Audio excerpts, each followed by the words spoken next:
on this night, the night of the third day, and this is now the fourth morning. This was terrible. It had rained all night, or a lot of my equipment got destroyed in this time. My phone that I would be using for drone footage, destroyed. My passport, destroyed when it turned green. So this was a tough night. It just poured down and I didn't put my stuff away, properly or layered enough. That's why the drone footage is taken after the trip, and some of that rain footage was also after the trip. So I was able to fish using nothing but a mosquito net. It's quite simple. So basically the net goes all the way in like this, because normally this would be used as a hanging over a bed. So what you do is open it up like a net, and you want to find yourself a stick,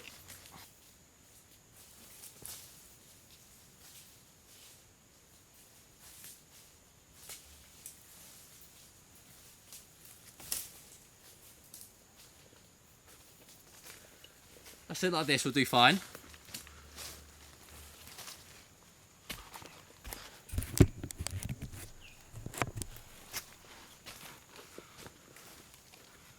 So you find the outside,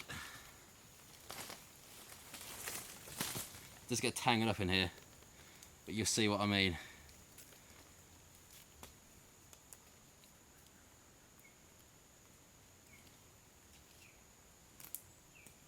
There you go.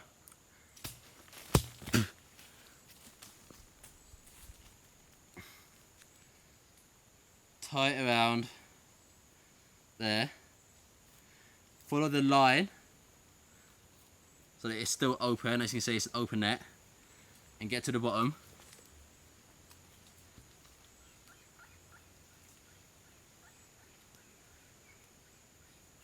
And there, you can have it open on one end. You stick it into the ground of the riverbed, which is quite easy normally. It's quite easy here as well. There you go. Essentially open it up, the current will push that back, that gives you a net. Every so often, the current will push it back and gives you a net like this. You may want to close the net every so often to see if there's any fish in there, or you might wait to feel the fish hit the net. A lot of the time I did it just by guessing. So I got this, close it up, and then pull it out and see if I find anything. Okay, so for a note for the editors, my next shot will be just like a handheld shot, and kind of copying this shot. So we've got two camera angles. When I did start filming this adventure, I would use multiple cameras at the same time. But as time goes on, and my energy kind of wanes a bit, and I'm just feel a bit lethargic, I'm just using one. I'm just being lazy and just using one camera at a time. Normally I'd have like a GoPro here, an A5000 here, but now it's just like the easier route.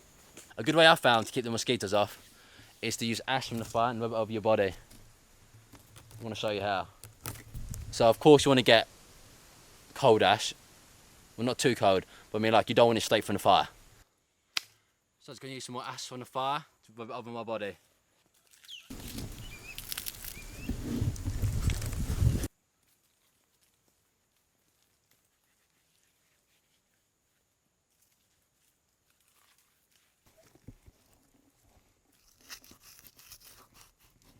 Unfortunately, I can't really ever get my back, so I've just got to keep it to the arms generally. The torso, generally I can't get my back, so I have to keep it to my arms. The torso's not a part of my body, which generally gets bitten, so I'm not going to waste my time getting that part dirty.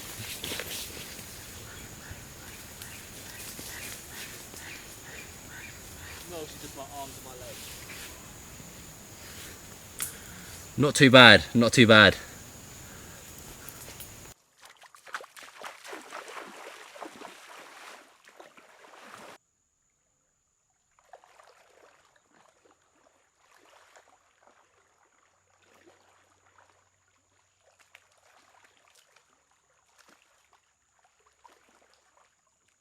Look how beautiful a place this is. I may be surviving out here, Look how breathtaking the place this is. I might be out here to survive, but for the final night, it's nice to bathe for one last time.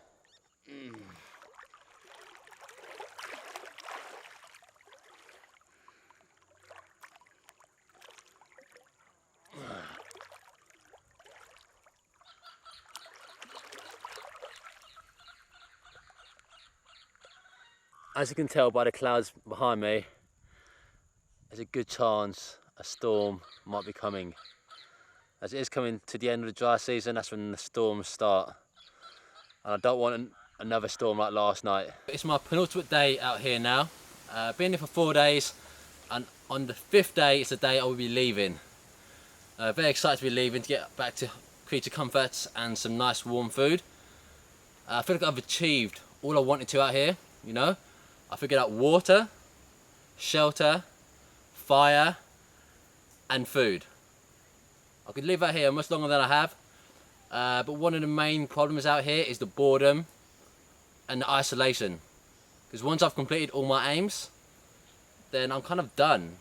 There's not much else for me to be out here for, other than just to hit another kind of ambiguous target. But I feel happy with what I've done. 5 days, I've hit my target. I've done all the 4 things as I wanted to. I've survived out here, and I've thrived out here. I do notice my body's probably burning quite a bit of muscle at the moment. It's just due, I've noticed that my body's burning a bit of muscle. I've noticed this, not physically, but more from the fact that my energy isn't as high as it was yesterday. Yesterday I had quite a few fish, and my energy levels are quite good. But by the time it came to this afternoon today, my energy levels have been completely distraught. As you can see, I spent a lot of today packing my stuff ready to go for tomorrow because I want to do that in advance. A lot of my stuff last night got waterlogged. Even in my dry bags, I had 2 phones in there which got waterlogged, do not work at all. I've also had a lot more batteries waterlogged, but the main problem is the phones, because you know, once I'm outside in the kind of the actual world, then I've got no way to contact people. So that's a big problem, and they're quite expensive as well. So despite them being called dry bags, I don't rate them too highly.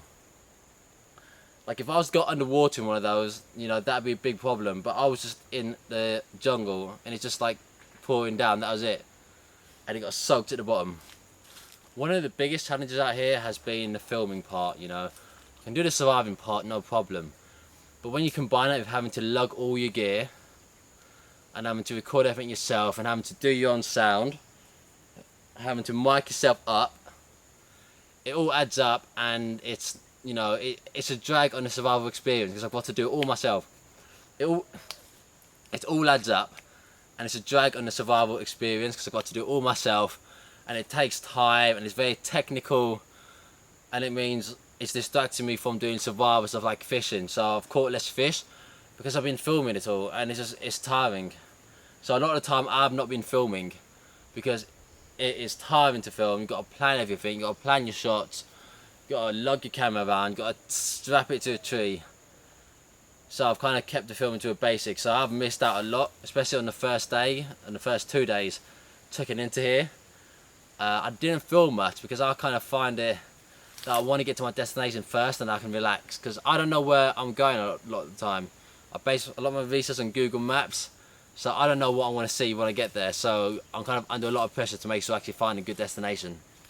To help combat the mosquitoes, I've had a fire going pretty much the whole time, which the smoke is very good to get away from it. But unfortunately, the fire does keep you a bit too warm, so you can't really stay next to your fire during the day.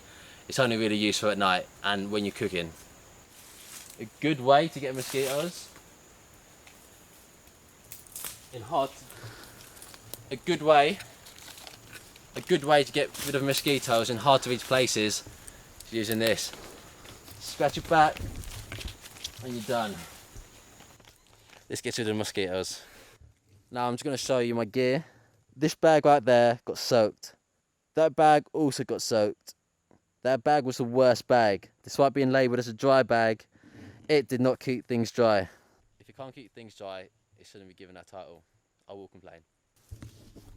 I've also got a dry bag here ready, full of water, so I can put the fire out, because I don't want to cause any forest fires when I leave. There's about 40 litres of water in there, so that'll do the job. I would say being barefoot is a lot easier this time than it was last time because of the environment. I noticed in the first few days here, maybe the first day, there weren't any stones. That meant that I couldn't use a hot stone to boil any water. So I had to use the bottle method, which, you know, worked, but it's not efficient enough and does not give or yield enough water. So my feet are in a lot better shape than they were in my Malaysia trip, where there were a lot of stones, and so my feet are in a lot better state than the Malaysia trip because there's a lot less stones. There are still spikes in the ground, with very small spikes of little kind of twigs and barbed thorns of like dead branches, which is manageable enough for me. The being naked part hasn't been too hard. I'm now just so used to it. It's kind of it just makes the nights colder, and it makes you feel a lot more vulnerable. Like, it makes the nights feel a lot colder, and it makes you feel a lot more vulnerable. It makes the nights feel colder, and it makes you feel a lot more vulnerable because you don't have any kind of layer of protection, you know. Clothes are your first layer of shelter, essentially. So when you don't have that, you are literally naked. Sleeping on the ground can be quite hard when you don't have the fire going. It did go out. Sleeping on the ground, it can be a bit hard when you don't have the fire going. You know, it did go out a bit when it started to rain, but, you know, the embers kept it going. Once you've got the fire, it's plain sailing from there. All you got to do is not lose it. So the first few minutes of trying to get the fire is the hardest, and I'm very impatient, and I need to get fire sorted straight away. Like when I was doing it on my second day out here, it was in the middle of the heat of the sun, and I was baking, I was sweating, I was dehydrated. So I was very impatient and very kind of stressed out at that point because I just needed it. I just wanted it there. Like mentally, I just wanted it straight away. Yeah, so when you're on the ground, it does kind of chill you out a bit because the ground is normally colder than so when you're on the ground, it does chill you out a bit because the ground's colder than the human body. And in nature and in thermodynamics, heat always wants to average itself out. So if you're hotter than the ground's going to take some of that heat to get an average temperature. I think one of the biggest successes of this trip has got to be fishing. I managed to catch fish using a mosquito net, which is very, very impressive. I've never done that before, and I'm not a fisherman of any kind. So I'm very happy to have done that. That's something which we weren't able to do in Malaysia. Maybe down to there not being a fish in the river, but also maybe we weren't trying hard enough. So I'm happy we did that. Well, this is the penultimate day, so I'm excited to go home tomorrow and be well fed again. The thing out here is that the days are very long. As we are near to the equator, it's about 12 hours of darkness, 12 hours of light almost.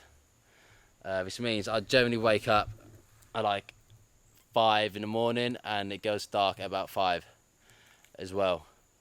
It's probably mid-afternoon now, so I don't have much time left until I got one more sleep left, and I get to go home, relax, just enjoy the simple things in life, like just different foods, food that isn't fish, not being bitten by mosquitoes all night, sleeping in a bed, watching TV, and buying a new phone because both of mine got destroyed. This also meant I couldn't use my drone, as my drone does rely on my iPhone as a kind of remote. So that's kind of a big downer.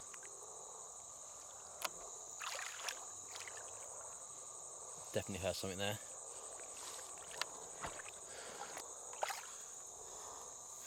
Want some? I was just in my shelter, but I'm really thirsty and I need some water. I'm gonna brave it down here, even though it's dark as hell and can't see a thing.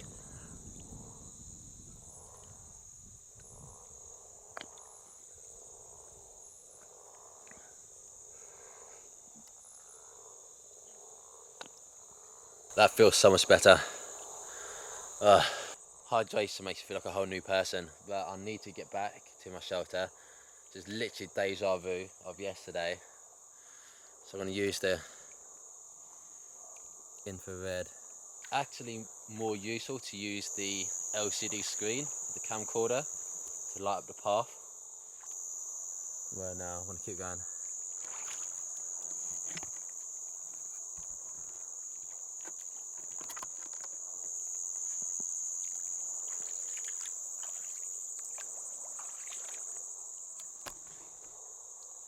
Here, things in the water near to me, but I can't see them.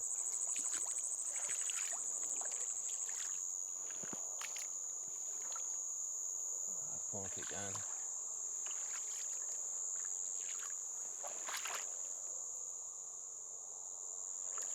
Taking every step very slowly, so I don't want to find myself in trouble.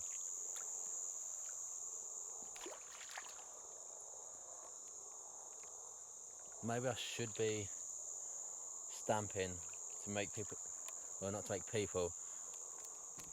Could I have a step slowly to be careful of my step, or could stamp in order to let any kind of creatures know where I am and to kind of move away.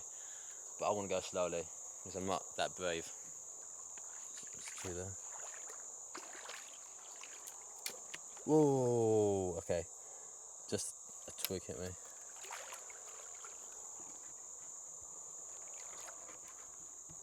Ooh. Can you see those flashes? Oh, okay. Don't know if you can see them on the camcorder. I keep seeing flashes. It's not lightning, 100% not lightning, because obviously there'll be thunder normally. Or maybe it is. Maybe it's from the distance. Yeah, I think it's lightning from the distance. Speeding this up. I've got speeding this up. You've got to go fast. Go fast.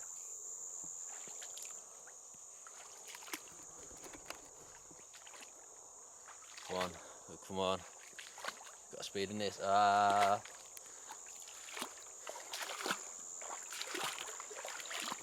Oh!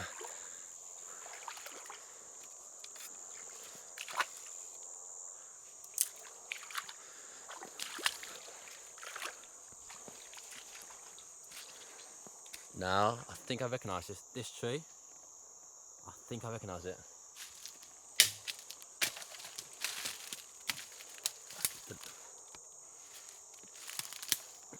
If I keep going straight, I think that's the ticket.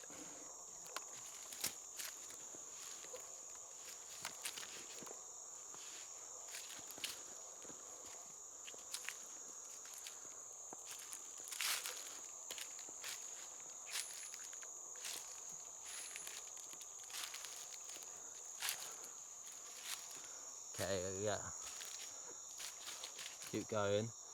There should be some trees on my left, I think, and on my right. The thing is, everything looks so dark on the jungle floor. Okay, left or right. I've got a choice. I'm gonna either go to my left or to my right. I think it's to my right. I made the mistake of going left the last time. I've had to do this.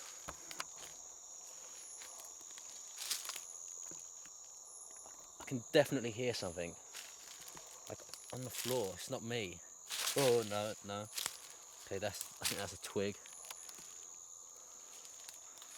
Oh no, I don't want to step there.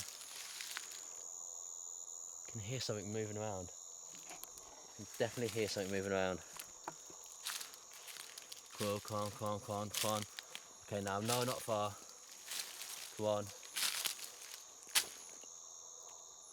I just did a stamp there to warn any creatures, but it does not make me feel any more brave. Okay, that is a dead end, right? God's sake, I think I've got no. I don't know if I turn around here.